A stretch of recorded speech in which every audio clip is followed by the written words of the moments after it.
lined up for you. I'm your host, Kim Jacobs, better known as the Balance Doctor. And all of our guests that come on, they're either people that have overcome some tremendous odds in their own lives as they balance this thing called life, or they're experts and they're here to share tips and strategies that will help you better balance and manage your life. Grab your virtual seats and let's get ready for some real relevant and relatable content on today's episode of The Kim Jacobs Show.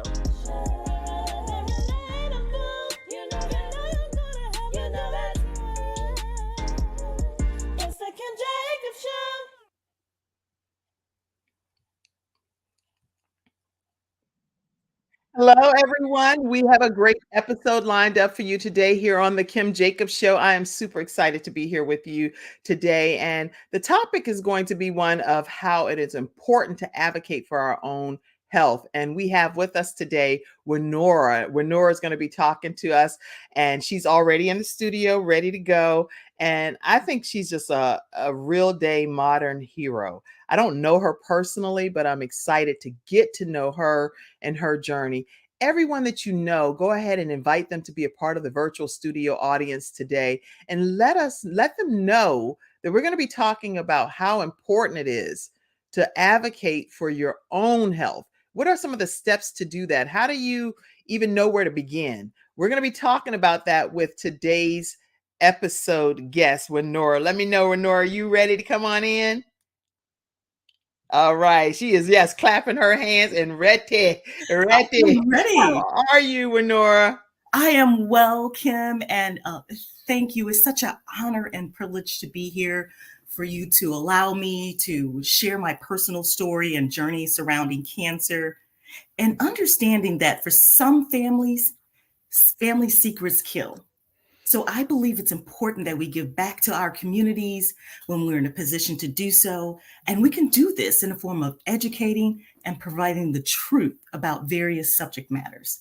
I'm glad that you're saying that some secrets can kill, and they don't even need to kill because people need to be on one accord regarding this information. Wenora, you're a mother, you're a grandmother, wife, colleague, friend to many. You love mentoring and sharing valuable knowledge. And the knowledge that you're going to share today helps us all keep a healthier balance and just being able to have love and happiness. So I'm excited about every aspect of your life. You are a cancer survivor 3 times over. And I don't want to go into deep details. I want you to share your backstory.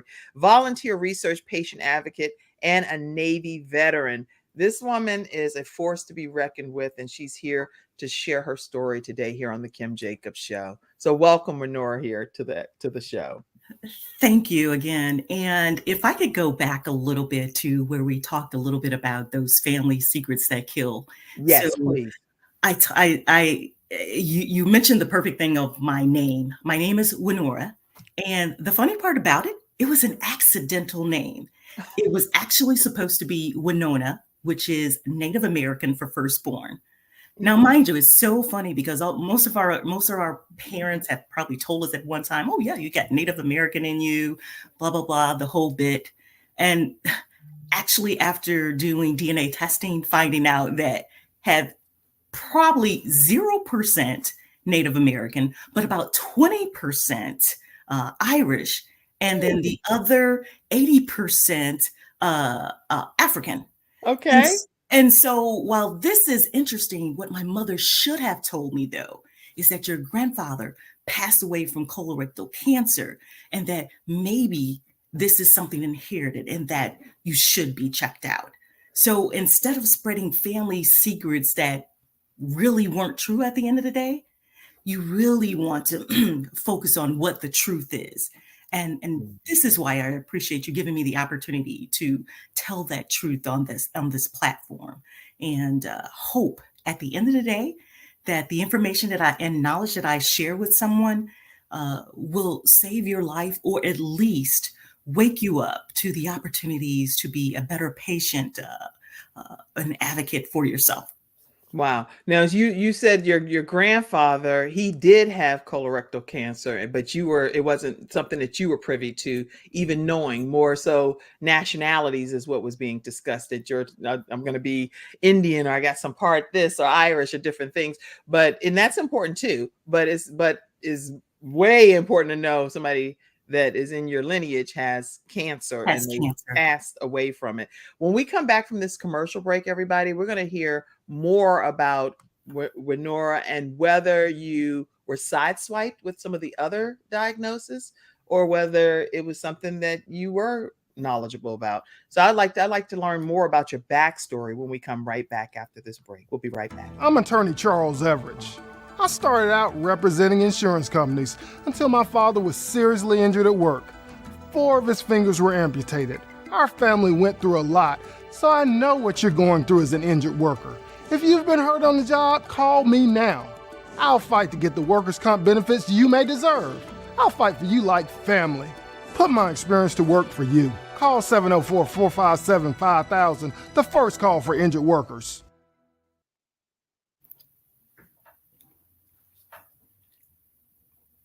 We're here talking with Wenora Johnson today, and she is a 3-time cancer survivor. So anybody that you know that's battling cancer or kicking it in the head, make sure you tag them today and invite them to hear this particular broadcast. Wenora, take us back. I know you said you found out. How did you find out about your grandfather? Who finally revealed it to you? Actually, it was my aunt who told me. And the reason that I found this out was because in 2011, after what should have been just a regular visit to my doctor for a regular physico, he asked me to do something else a little bit different. He asked me to take a fit test. And this fit test today is kind of known nationwide as kind of like Cologuard. And so Yeah. we all seen those commercials, but Yeah. about 11, 12 years ago, they weren't so obvious. Mhm. And so after taking that test, it led to a colonoscopy that then led to surgery, and then waking up from surgery and being told that I had stage 3B colorectal cancer. And it was at that point that I received a phone call from my aunt who told me, she says, "Oh yeah, by the way, your grandfather passed away from colorectal cancer at the age of 38. And I guess all I could say was, At wow, 38 years old? 38 years of age, he passed away from colorectal cancer. So that knowledge probably would have been helpful for me to get a colonoscopy in Yeah. reality at the age of 30, because I was 45 at the time. And according to my doctor, I had colorectal cancer sitting in my body for 15 years. Oh my goodness. And never had any inkling, you were just living your life. Never had a clue. Colorectal cancer is one of the deadliest cancers there are because it's usually not even found until it's late stage. We go about our regular lives, just as you Right. mentioned, thinking that we're healthy. And I thought I was healthy. I had just finished coming out, serving 8 years in the military in And they didn't 2011. catch anything in your testing in the military? Nothing was done. And I guess that's where I was just a little bit disappointed there, because I'm thinking that maybe if blood work would have shown that I'd had something, that maybe I could have caught it even sooner. But unfortunately, it wasn't caught then. And all I can say is I'm just really glad that I had a really proactive healthcare team who suspected that there might be something there. And if I didn't have that, and this is why I tell people to advocate for themselves, to speak up, to ask questions, I probably wouldn't be here talking to you today. And especially at this stage 3B means did you have what tell us what stage 3B means and what that means for your life. Stage 3B meant that I would have to go through 6 months of extensive chemotherapy, which we all know is crappy stuff. You lose your hair. I lost eyebrows. I lost toenails. I lost fingernails, some of them, and general sense of unwell when you're going through chemo. And so, if I could prevent one person from having to go through this by just, speaking up to their doctors and getting the tests recommended for their age or so, then to me, I've done my job. You've done an excellent job if that happens and when that happens. According to the American Cancer Society, I see that it says that it's the third most common cancer diagnosed in both men and women in the United States. And I know there's streams in other countries too, but in the United States is literally the third most common cancer diagnosis. And usually, according to United States for 2023 stats, it's 106,970 new cases of colon cancer, 46 of those thousands being rectal cancer. Now, Kim, let me tell you what's significant about this. I love the fact that we're more up to date about getting treatment and getting colonoscopy for those under 50. In fact, I was part of the initiative to go on Capitol Hill so that we can change 50 to 45 for colonoscopies to be done. Yeah. But you know what they're finding now? What? They're finding that it's early onset colorectal cancer that's killing individuals now. So that means anyone under the age of 40 is more susceptible to getting colorectal cancer than someone over the age of 50 now. And that's unbelievable. What's changed in the last 30 to 40 years that probably we didn't have much, where our environments changed a lot. Mm-hmm. We're eating more processed foods. Our health conditions, our mental state alone can make us more susceptible to cancers and various ailments. So this is very important that, again, that I go back to that, advocating for yourself as a patient. If you're not well, or you don't feel well, if you don't think something is right, then by all means, speak up and do something about it. And I have to admit, I was pretty bad about this myself, because even when I got cancer, I wanted to be the matriarchal mom and say, right, worry about it. I got it. I'm not going to tell my kids about what I'm going through. And actually, that I was doing them a disservice. I needed to tell them the truth that, you know what, this is a genetic disease that we have that runs in our family. So you told the family that you started sharing that with the family? I started sharing that with them because it wasn't until I got involved with my patient advocacy that I realized I was doing them a disservice by not sharing that information with them, thinking that I'm trying to be the strong one, that they need to see this mom who's strong and caring and can do everything.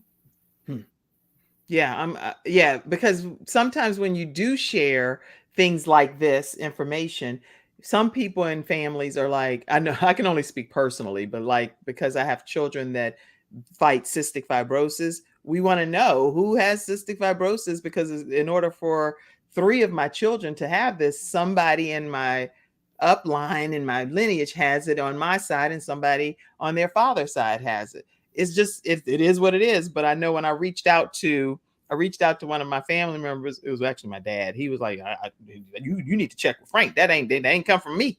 That ain't come from my, I'm like, huh? It's not that kind of situation. We need to know as a family. So how did your family receive this information when you shared it?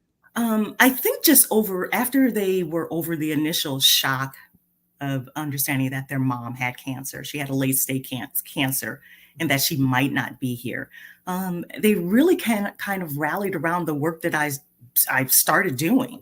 Again, my first initiative was to get involved with an organization called the Fight CRC that helped me understand colorectal cancer more, and the fight that was needed to change the guidelines around getting tested, which happened.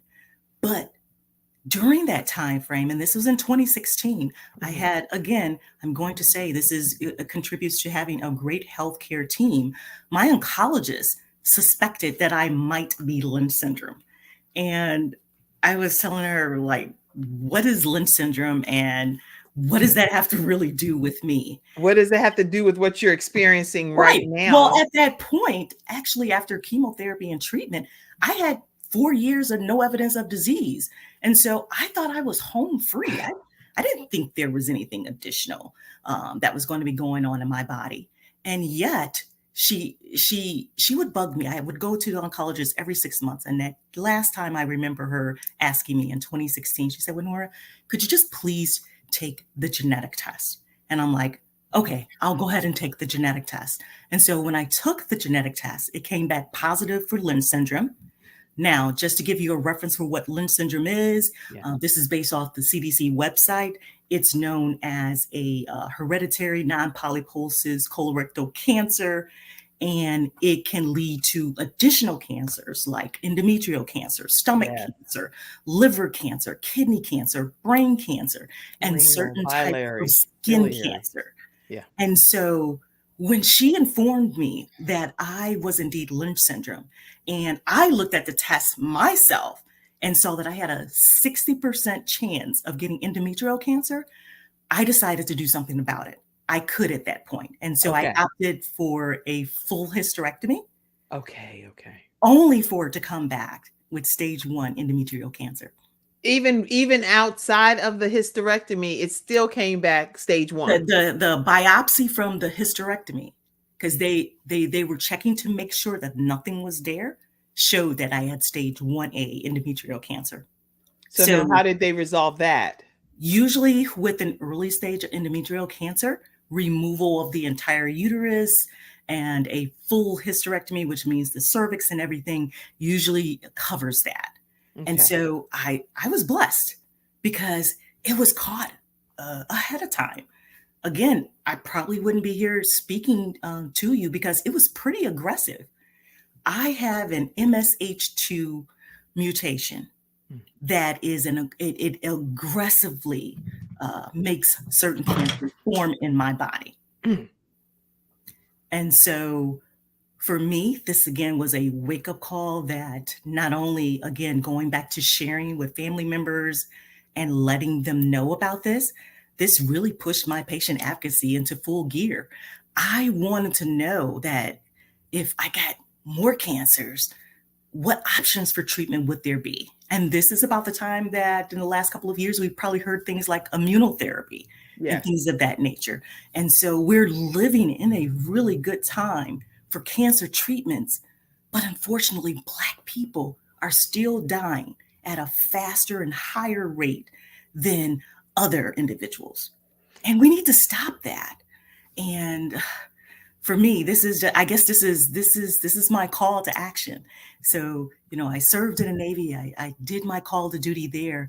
Now it's a different call to duty. And that is one of patient awareness and advocacy. Patient awareness and advocacy is an awareness and advocacy and standing up for yourself, asking the questions, doing the research. This is what Wenora is here talking about. Whether you have cancer or not, if you don't understand your own body and your own health and what it means when physicians are sharing things with you, that's their gifts and their talents, but they're educating you based on them practicing their gifts. But you have to embrace it and say, okay, now what does this all mean for me? And how quickly can I get this eradicated out of my body? And that's what Wenora did with the whole endometrial diagnosis of stage 1A. Thank God it was caught, got it under control when she's already been diagnosed with stage 3B colorectal cancer from the Cologuard. So there's a lot of conversation here that we're unpacking in today's episode of the Kim Jacobs Show. I see you, Sandy Sanders. Thank you so much for being here. And thank you so much for sharing the broadcast out as well. I see you, Vanita, as well. Thank you all. Definitely share the broadcast and grateful to have you all here. If you have any questions and you are in the studio audience and you just want to ask a question pertaining to you or a family member regarding any type of cancers, please make sure you type it in the comments section. I'll also put the link for you to come on screen if you'd like to do that as well. When we come back, Wenora, I would like, because you had 3 different types, right? 3 different types of cancers, yes. Okay. When we come back, I want to hear about the 3rd one as well. And what was that diagnosis like and when did that happen? This has been a lot going on in your life. And thank you for sharing your story today. We'll be right back, everyone.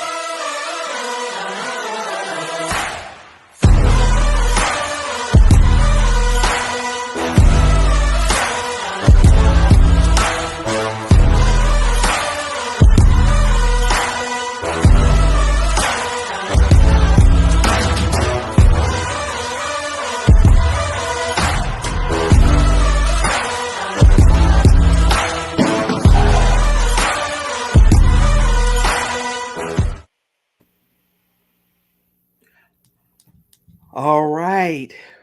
Wow. This is nothing short of amazing that you are here today to share your story.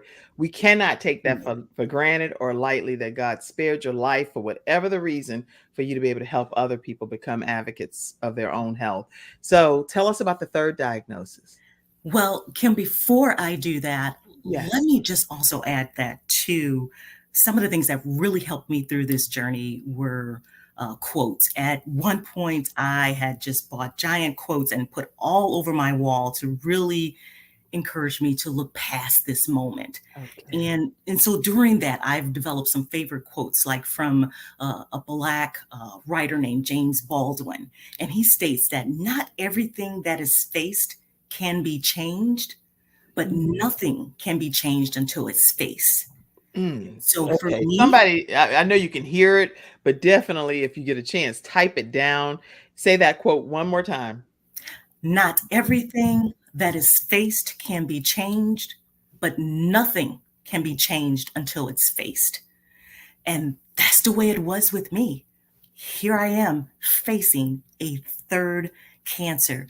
And by 2016, I thought I was done. I'd had a total hysterectomy. I had that near miss of endometrial cancer. And then I had what was a little bitty tiny pimple on the side of my back. Mm. And I did things to it like we usually do. You poke it, you prod it. And then finally, I said, you know what? I need to go to the dermatologist just to see what this is. And by then, I consider myself pretty knowledgeable about this thing about Lynch syndrome, Of course. understanding Right. that it could indeed be something that's related to cancer. And my dermatologist at the time didn't seem to think so. She, in fact, said that, well, you have a lot of melanin, your skin is oily. Okay. I'm sure it's just a sack of oil cells. Well, when she removed what was supposed to be a sack of oil cell that was 2 inches Mhm. of basal cell carcinoma. So And for me, what is base cell? Let's tell the audience.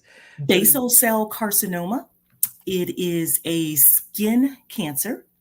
And while it is not one of the deadliest skin cancers, it right? can sit in your body long enough to eventually become a deadly form of cancer. So This is it's something that we crazy. have to, still think about. And here I am thinking as a Black person, I'm like, I don't even get in the sun. I'm not in the sun. How do I get skin cancer? And according to the skinscancer.org, it says that 3.6 million, approximately 3.6 million cases are diagnosed every year of this basal cell carcinoma. And who know? I didn't know this stuff, to just know that it can be something on your skin. They take it and biopsy it, and it can be one of 3.6 million people that you get diagnosed with basal cell carcinoma. Absolutely. Absolutely, Kim. Unbelievable. And thank you so much for sharing those statistics, because I'm so involved with trying to get as much of my story as I can out and not miss any of the details, because I want someone to wake up from whatever, they're hiding from, to really take charge of their health. Hmm. And so for me, this is just how, when I say getting a genetic test is important, is Right. because just this year, again, I have a colonoscopy every year because of Lynch syndrome. Okay. I've had precancerous polyps removed again. Hmm. And so that pushes me back to having a colonoscopy every 6 months. Hmm. And then I've had surgery on my face for, again, precancerous skin lesions. So for me, at one point, I kind of thought, feeling sorry for myself, like I go under this stringent, regular surveillance of taking care of my health. Right. It wasn't until a doctor pointed out to me, he says, Wenora, he says, I'm actually jealous because you're under regular surveillance more than anyone else is. And usually by the time someone else's cancer is caught, it's a late stage cancer. And So nothing can be done about it to help them nothing stay can on be this done. earth. So I have to be thankful again for that. Sometimes you need those little pushes and nudges to make you understand that you're probably a lot more luckier than you realize. And then if I could, Kim, if I could reach back to the Lynch syndrome thing in regards to my family, you see, my grandfather passed away again from colorectal cancer at Yes. age 38. My mother passed away from brain cancer at the age of 42. So No. I should have known maybe by then, but I am a well-informed person now that understanding your history is so important. So if I can encourage people with nothing else, you have to make sure you know your family history. Get genetically tested. It's not a hard test. It's just a regular blood draw from your physician. Speak up for yourself. Find out if there's anything that's hiding or waiting. And Kim, while we're on But the let line, me ask, I have a question. As far as the genetic testing is concerned, how do you know what type of genetic testing to even get tested for from your recommendation? Because yours obviously is cancer related, but Mhm. not everyone that would go and get a genetic test. Do you just say do the full panel? What do you recommend as an advocate? Well, this is what I recommend as an advocate, a patient advocate, is to talk to your physician. Talk to your physician about your concerns that you may have. If anyone in your family does have cancer, if they don't have cancer, they can probably recommend to you what kind of panel, full panel, half panel, or however genetic testing that you would need. So each patient, each person is different. But the one thing that I can do is just encourage you. If there's a family history of something in your family, then you might just want to be tested. And start with your regular primary care physician. They can assist you with that decision. That's really good. Okay, you were going to say something. Go ahead. What were you going to say? I'm excited here today to also tell you that through this journey of mine as patient advocacy work, I started off, of course, when I mentioned the getting involved on the congressional side with getting the guidelines changed to 45 Yeah. for Yeah. colonoscopies. And then that trajectory of mine changed a little bit to genetic testing. So I'm a big component now for genetic testing. Mm. And lately, it's even to change a little bit more because of my Lynch syndrome. I've moved more toward clinical trials. And do you know that less than 4% of people of color are patients for clinical trials? And yet, again, we're the ones who are dying the most from various cancers. How do you recommend people get involved with clinical trials? Because sometimes when I have guests on like yourself, then I hear about the clinical trials. But how do you determine, me to sign up for a clinical trial if you're an African American individual watching this broadcast? Well, you know, the thing of it is, and we've got so much baggage as people of color. We've got the Henrietta Lacks um, story. And then we've also got the Tuskegee experience. And these have been going on for 70 plus years that people have been carrying it. They're not going to experiment on me. But you know what? It's other people out there getting the best forms of treatment. And the treatments are working for them Mm. because it's made for that particular ethnic group. If we're not involved, we can't expect to have our lives extended That's true. for any of these. And so when I say that, I realize not only if I'm going to be a patient advocate on this, that I talk the talk, but I also walk the Good. walk. And so just recently, I found out that there was a clinical trials at Northwestern Hospital for Lynch syndrome vaccine. Okay. And so while I know you may not have realized it yesterday when we were texting back and forth, I was actually at the hospital getting my first vaccine trial for Lynch syndrome. Wow. And so I'm excited because it's personal for me. Okay. And if I can save, one person from going through this, it's funny. My daughter told me, she says, "Mom, you're out trying to save the world."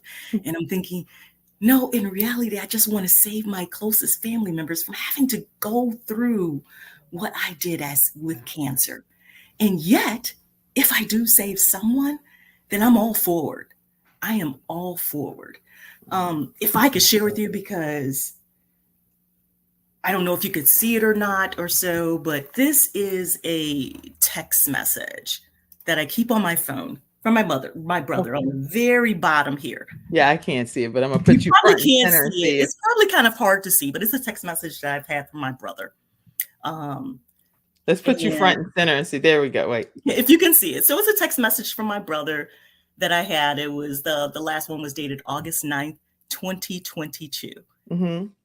53 days later, he passed away from metastatic colorectal cancer. Oh, good. So if I can help someone, then that's what I want to do, is just help someone by getting that story out. Get tested, get genetically tested if you can. Don't be Had afraid. he been genetically tested? He had not been genetically tested, but I can rest assured by the time they had found his late stage colorectal cancer, that I'm sure it was indeed through Lynch syndrome. And this is why it's important for my family. So I'm sure he would be proud today knowing that I am one of the first persons at Northwestern to take this vaccine for clinical trials. And I'll let you know how that goes. Please let us know how it goes. I I'm want people to know how to stay connected with you. I know we're going to still be talking for another 30 minutes or so here, but I just want to give people an opportunity to know how to stay connected with you right away. Please tell them if you will. Sure. If you want to stay connected to me, I'm on Instagram. I'm on Facebook, Wenora Farrell Johnson, if you'd like to find me. I'm on LinkedIn under Wenora Johnson.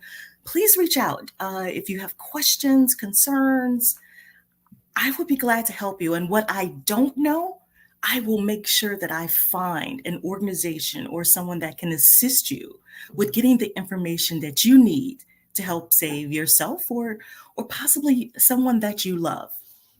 Wow. Yeah, listen, the information this woman is sharing with Nora, she's willing to help you become an advocate for yourself. So it's not only about her story and her family, her mom, her dad, her brother, all passing of some form of cancer. Her being diagnosed, she personally being diagnosed with 3 different types of cancer and on the battlefield. She's on the battlefield trying to educate the community about how important it is to advocate for ourselves. And so I've learned some significant things that I'm going to do differently just by hearing your story today already.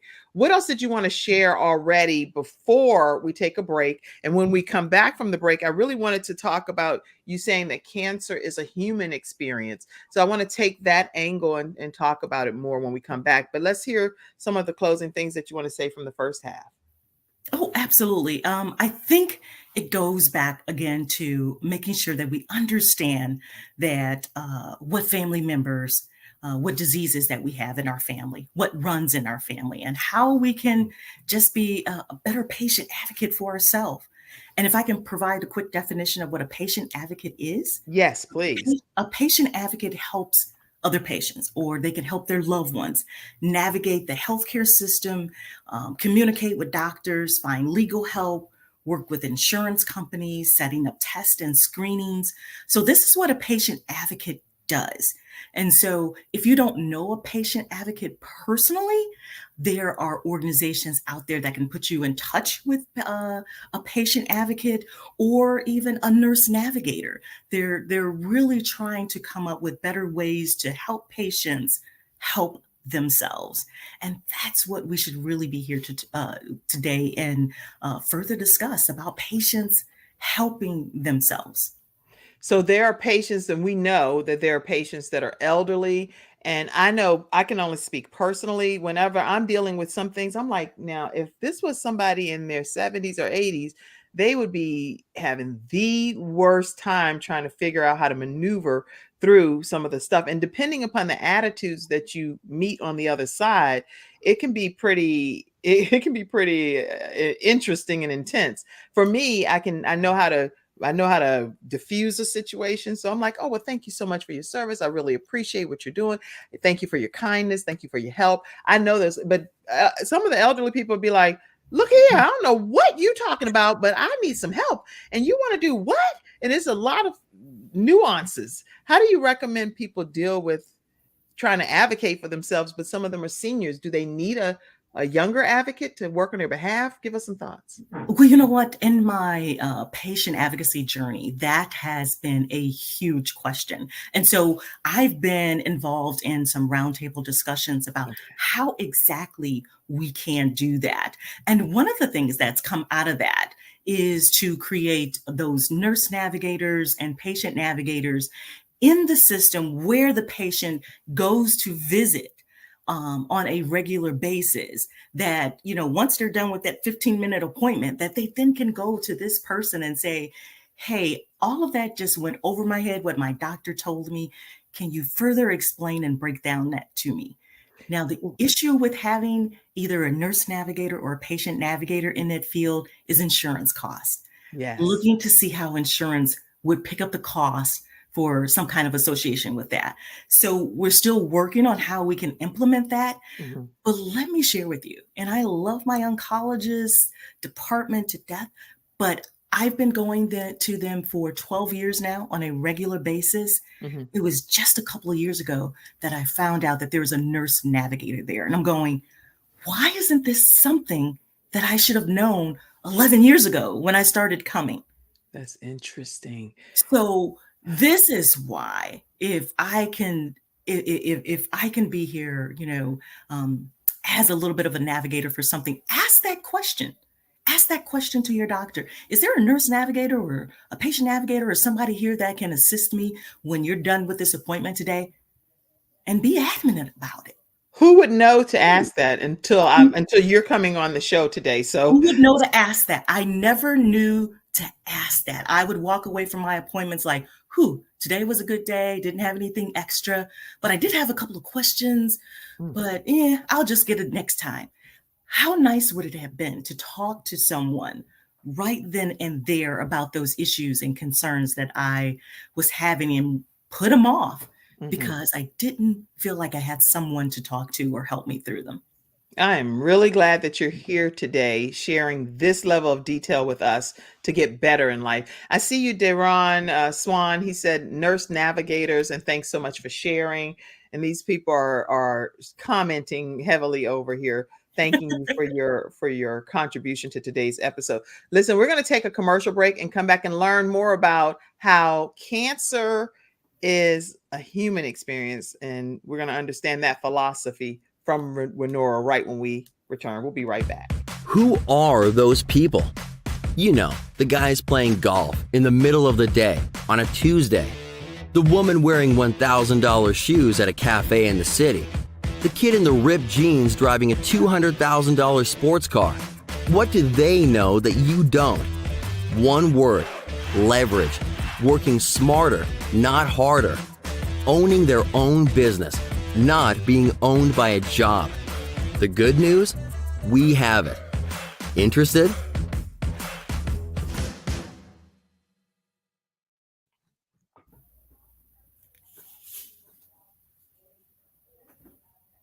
So we are back and we're talking with Wenora Johnson, three-time cancer survivor, still on this earth to share her story and her testimony, but most importantly, to be an advocate for all of us that are tuning in, how we can get better at understanding our rights. And that's so important. So talk to us about cancer being a human experience. What's your philosophy on that? Oh, when I think of the human experience of it, it goes back to that conversation we had a little bit earlier about we as people trying to be the strong matriarch of our family. Yeah. And really just being open and honest and letting people help what they can. And if you think about it, sometimes it's hard if you've got a family member or someone who's been diagnosed with cancer. How can you help? Well, there's a couple of things. You can give them the space to process their emotions, because when a person's been diagnosed or newly diagnosed, they just need that moment to figure this out. Am I going to live? Am I going to die? How do I take care of my family? Give them that moment to do that. And then offer just specific practical help. And that specific practical help can just be, let me drive you to your oncology visits.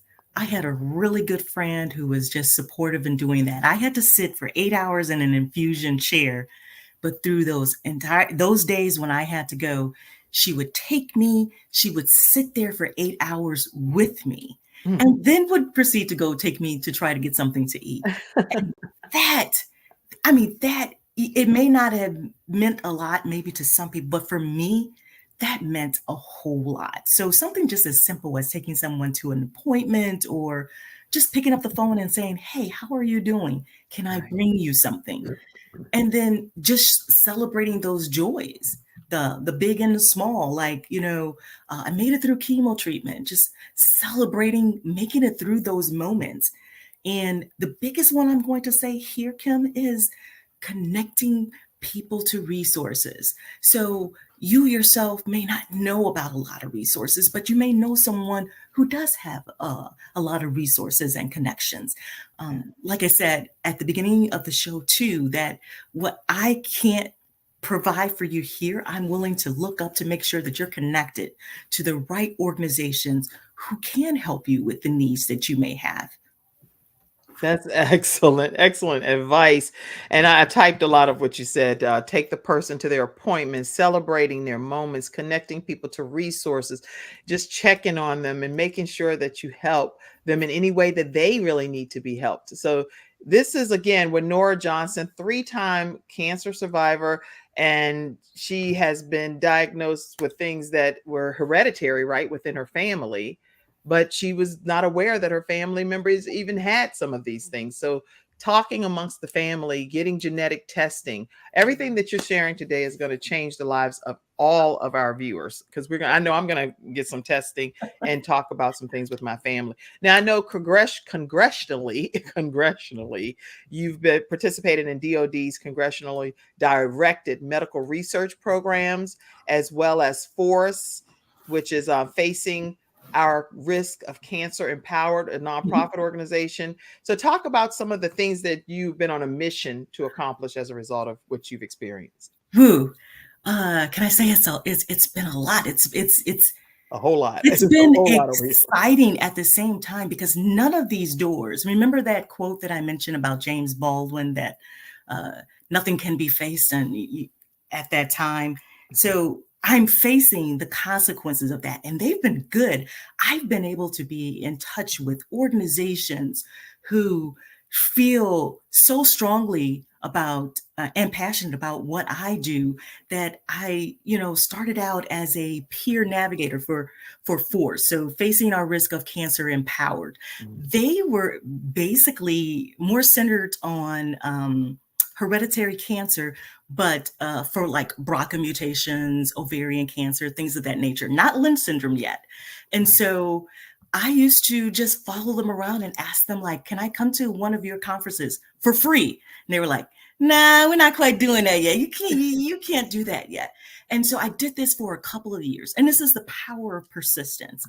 And after about that third time or so, I got an email that said, hey, we're totally changing the trajectory of our organization and would like to include Lynch syndrome. And so would you be interested in being a research advocate and a peer navigator? Good. Now, this organization, FORCE, Facing Our Risk of Cancer Empowered, as a peer navigator, I would talk to other individuals who'd also been diagnosed with Lynch syndrome, helping them through and giving them suggestions, or sometimes, believe it or not, just listening to their story is all that they want, someone to listen to them. And so it led to that, to then them asking me to become a board member. And I was like, you want me to be a board member? Absolutely. And now going into my second year, not only as a board member, but board president. And so talk about the power of persistence in making a difference. You can make a difference. And the DOD initiatives were great opportunities for me to understand that patient advocacy is making a difference, because now when scientists and researchers are getting grants from the government, they have to have a patient advocate involved in their research work. And as a reviewer, a grant reviewer of those, that's what I was looking for. Are you having a patient advocate in your grant? Are you heavily involved in the community regarding that? And so Mhm. I feel where I've been making a difference. And I love that. Like I said, this is my passion, my calling. And I hope that when I get a chance to retire in the next couple of years or so, that this is full time for me. I'm loving this. And so I've just got a recent ask by the Northwestern Hospital as well to be a keynote speaker at their oncology conference, and it's really humbling when people are asking you to share their story and to really share powerful information that could change lives. So, and that's what I want to thank you again for, Kim, because you've just allowed me to have this platform that I hope will help and reach others.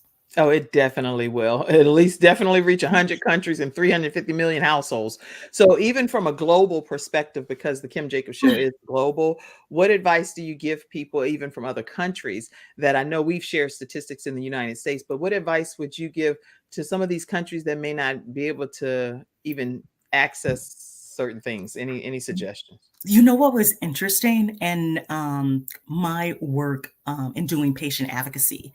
I go to a lot of conferences that are centered around patient advocacy work.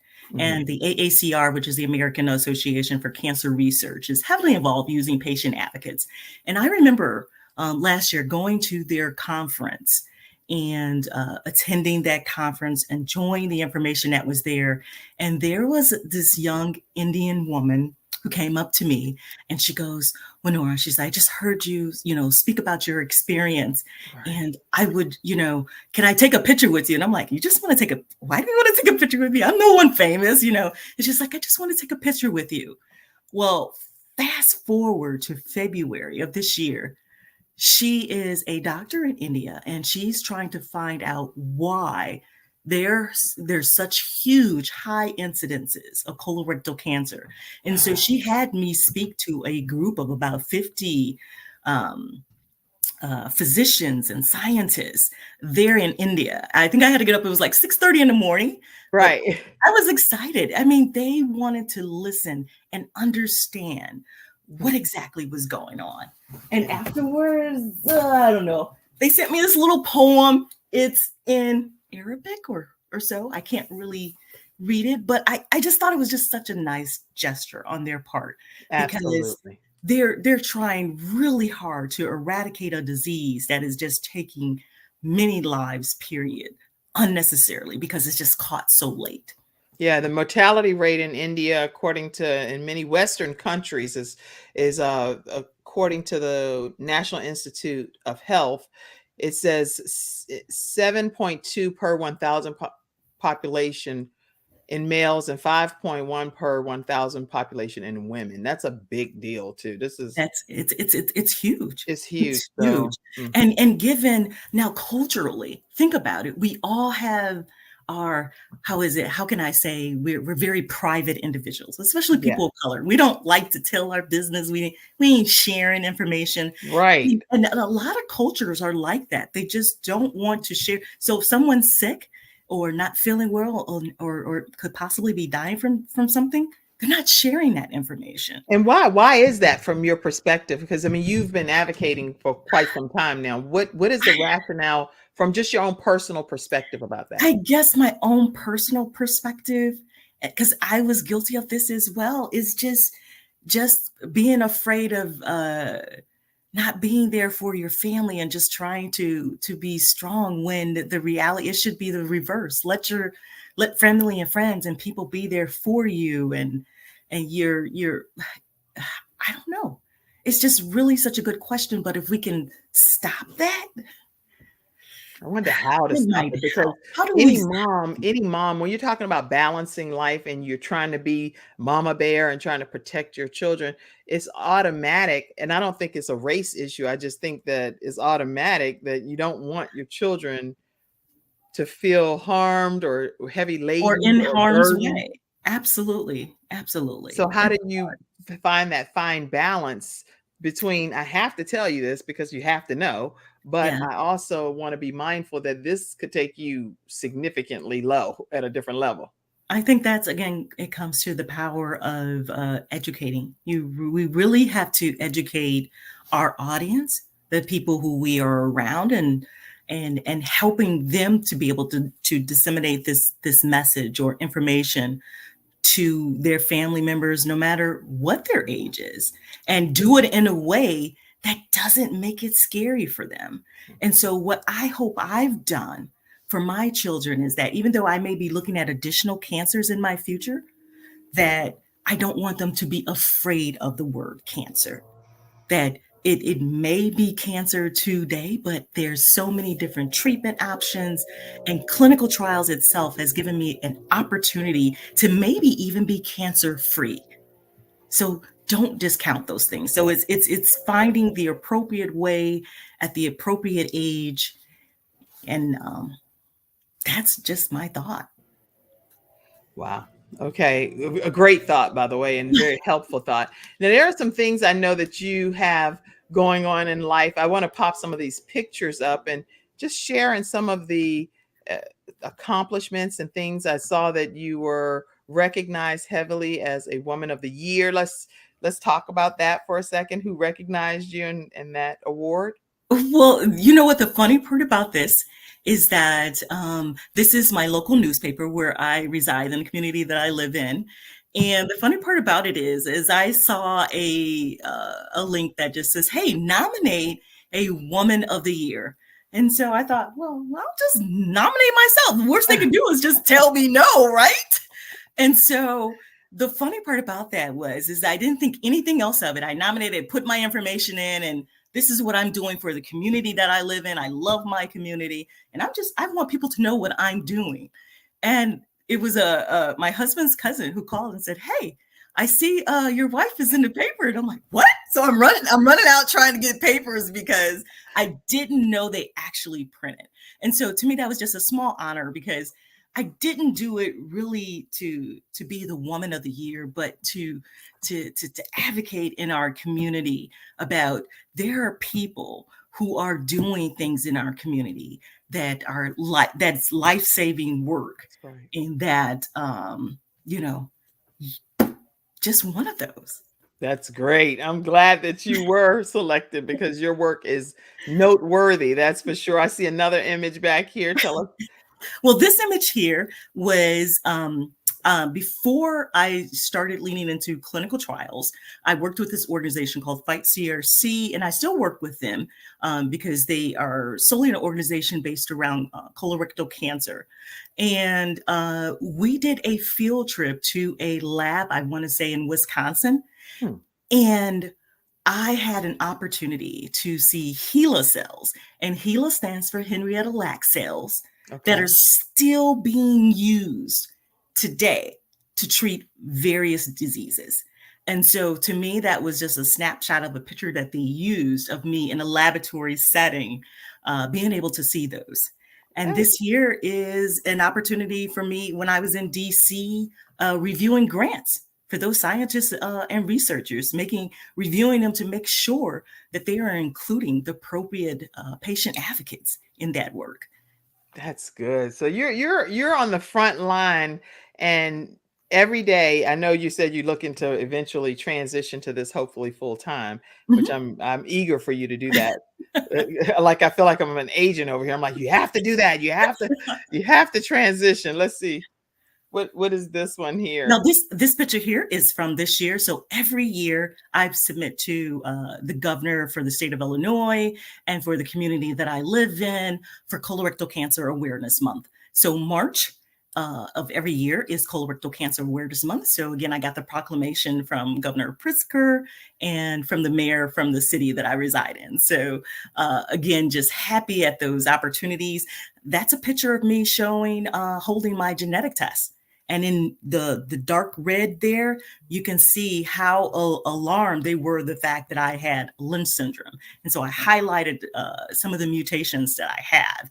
And I keep referring to that because it's been a life-saving piece for me.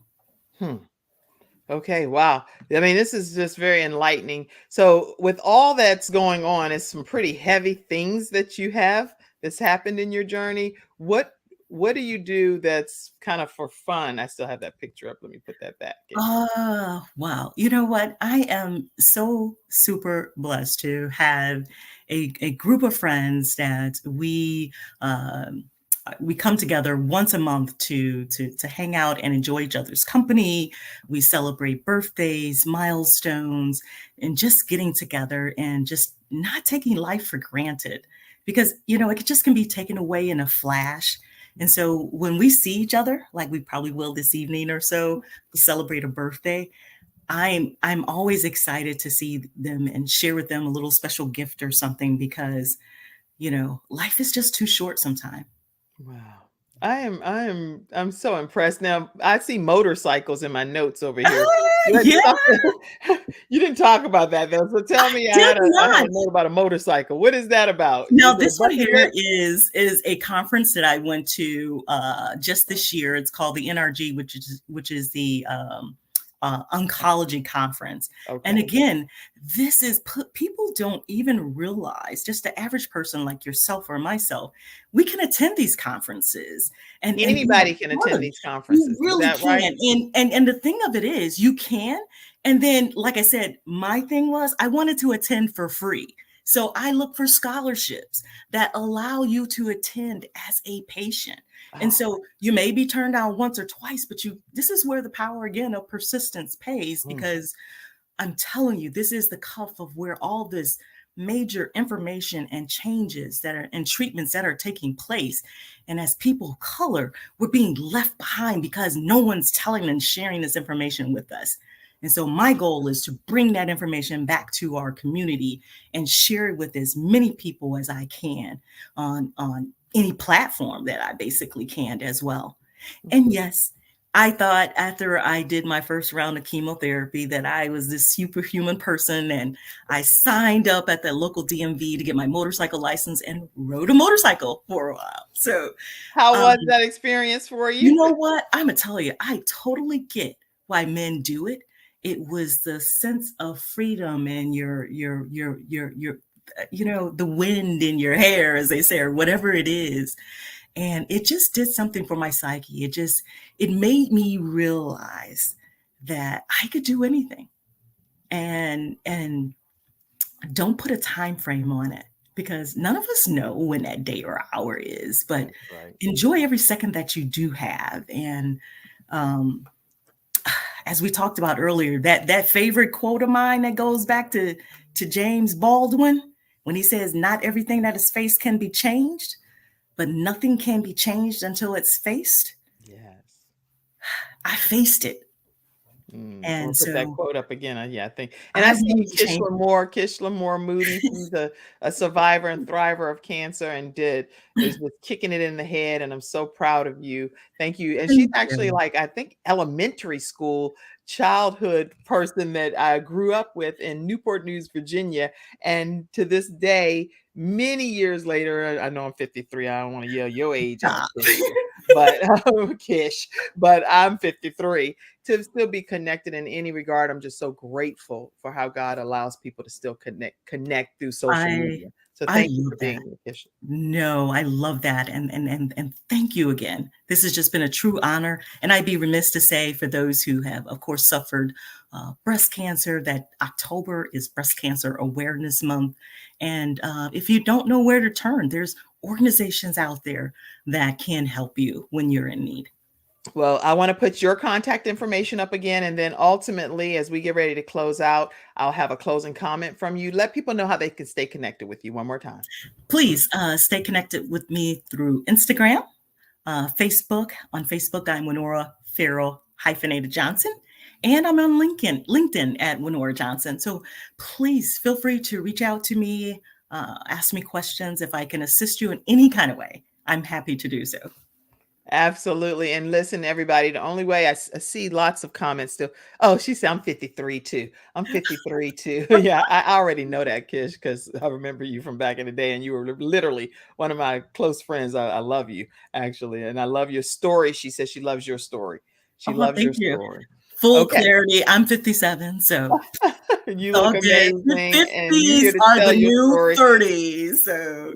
Listen, everybody, I want to also thank Diana Satchel, who sent in a contribution yesterday. Thank you, Dr. Joe D. Bear, who is always so supportive of the Kim Jacobs Show as well. If you want to show your ongoing support to the Kim Jacobs Show, take a moment today when you're thinking about it right now. Go, okay, anyway, sometimes when you put it on the back burner, you don't get to it, right? And yesterday I was sharing with somebody, I said, when we're supporting different broadcasts and you get the different cloths and things where they pray over them, I pray for people all the time. I was up at 4:00 this morning praying for somebody. I'm going to pray for you automatically. Okay. Whether you send me a donation or not, I'll pray for the studio audience. And I love you all and I appreciate you. And for my guests and anyone that I ever encounter, I just pray for the world because I want everybody to be blessed. But show your ongoing support to the Kim Jacobs Show and his Cash App, $ Kim Jacobs Inc. For the audio podcast listeners, paypal.me/Kim Jacobs Inc. or Venmo. And that's at the Kim Jacobs Show. You can also become a Patreon member, and you can also sign up over at our YouTube channel, and you get some gaming with me. One of my family members and friends, they say I'm a whole mood in my own self, the Kim mood, whatever that means from a teenage perspective.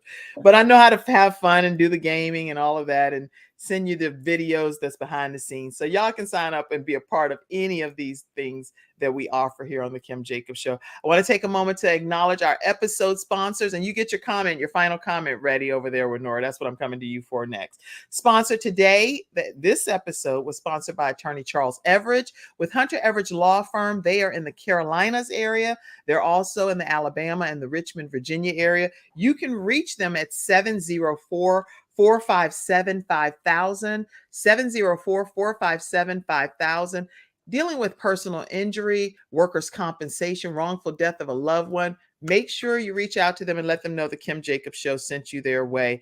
And if you are booking travel of any sort, make sure you go and visit kimjacobs.intellitravel.com before you make your final destination and travel plans. Greatly appreciate you using that site in place of some of the others that you may currently use. And there's a price match guarantee.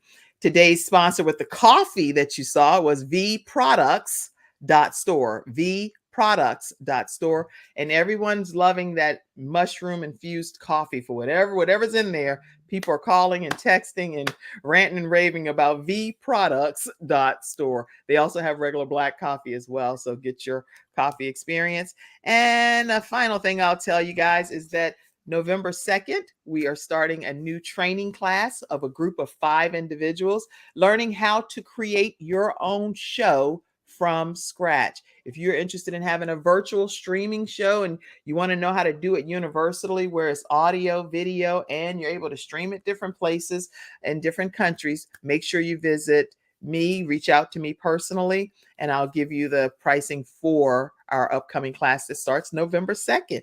And my program is endorsed with Les Brown, international motivational speaker. And I also do offer one-on-one. Give us your closing comment, Wenora.